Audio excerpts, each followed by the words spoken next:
இந்த வீடியோவில் நம்ம என்ன பார்க்க போகிறோன்னா, சளி தொல்லைக்கு எதை சாப்பிட்டா சளி வராமல் இருக்கும் அப்படின்ற ஒரு மூலிகை செடியை தான் நம்ம பார்க்க போகிறோம். அது என்ன செடின்னு பார்த்தீங்கன்னா, குப்பைமேனி செடி தான். அந்த குப்பைமேனி செடியில் நாட்டு வெங்காயத்தையும் நாட்டு வெங்காயச்சாறு எடுத்து அதை காய்ச்சி குடித்து வந்தால் சளி தொல்லை உடனே நீங்கிரும்னு சொல்லியிருக்கிறாங்க. அடுத்து பார்த்திங்கன்னா, இண்டிலை, தூதுவளை, சுக்கு, திப்பிலி இதை இடித்து அதில் இருக்கிற சாறை எடுத்து வடிகட்டி காய்ச்சி குடிச்சிட்டு வந்தீங்கன்னா உங்களுக்கு இருமல் தொல்லையே இருக்காது.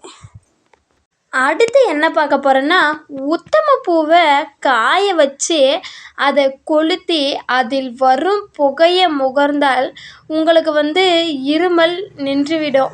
இந்த சேனலை பிடிச்சிருந்தா சப்ஸ்கிரைப் பண்ணிக்கோங்க, கூடவே ஒரு லைக்கும் போட்டுக்கோங்க.